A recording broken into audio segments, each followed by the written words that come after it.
আসসালামু আলাইকুম। আমি doctor Tahmid Kamal, physical medicine and rehabilitation specialist. আজকে আমরা আলোচনা করব চিকুনগুনিয়া এবং ডেঙ্গুর পার্থক্য কী।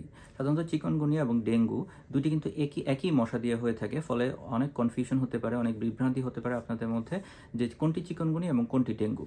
আসুন জেনে নেওয়া যাক কীভাবে আমরা পার্থক্য করব চিকুনগুনিয়া হয়েছে নাকি ডেঙ্গু হয়েছে। সাধারণত চিকুনগুনিয়ার ক্ষেত্রে জ্বরটি যেটি থাকে সেই জ্বর কিন্তু অনেক বেশি থাকে, কিন্তু ডেঙ্গুর ক্ষেত্রে কিন্তু জ্বরটি ওঠানামা করে, কি মাঝে মাঝে বেশি হয়, মাঝে মাঝে কম হয়।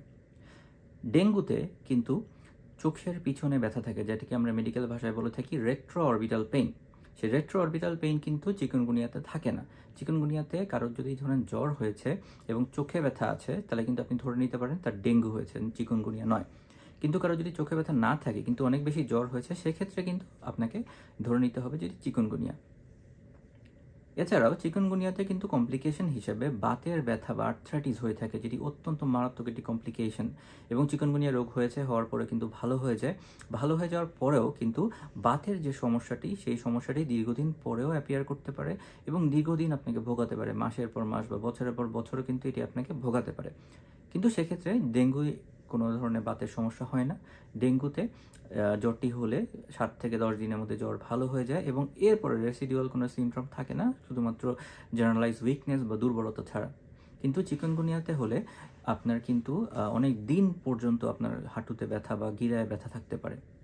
এছাড়াও চিকুনগুনিয়া যখন রোগটি হয়, সেই চিকুনগুনিয়ার রোগে আপনার শরীরে র্যাশ হতে পারে, আবার নাও হতে পারে। কিন্তু ডেঙ্গুতে যখন আপনার ডেঙ্গুতে হেমোরয়েজ হয় বা ডেঙ্গুতে কিন্তু র্যাশ হওয়ার অনেক বেশি পসিবিলিটি থাকে।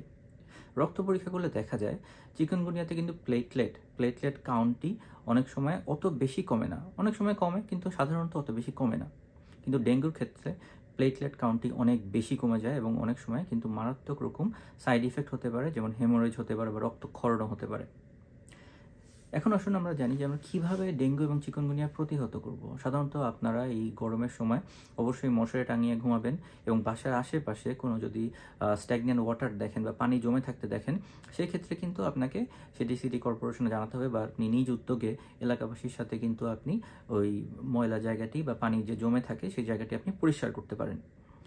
এছাড়াও চিকুনগুনিয়া এবং ডেঙ্গু হলে অবশ্যই প্রচুর পরিমাণে ফ্লুইড জাতীয় খাবার খেতে হবে, প্রচুর পরিমাণে শাকসবজি ফলমূল খেতে হবে এবং স্বাস্থ্যকর খাবার খেতে হবে। সর্বোপরি আপনার নিজের সচেতনতা, আপনার এলাকাবাসীর সচেতনতা এবং সর্বোপরি দেশের সচেতনতা থাকলে কিন্তু আমরা চিকুনগুনিয়া এবং ডেঙ্গুর যে মারাত্মক একটি এপিডেমিক চলছে, সেইটি হাত থেকে আমরা মুক্তি পেতে পারি। এছাড়াও যদি চিকুনগুনিয়া আর্থ্রাইটিস হয়ে থাকে বা ডেঙ্গুর ফলে পরবর্তী সময় যদি উইকনেস হয়ে থাকে, তাহলে অবশ্যই একজন ফিজিক্যাল মেডিসিন এবং রিহ্যাবিলিটেশন বিশেষজ্ঞ ডক্টরের শরণাপন্ন হন।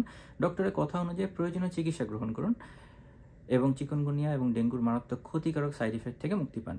আজকে এ পর্যন্তই। সবাই ভালো থাকবেন। অনেক ধন্যবাদ।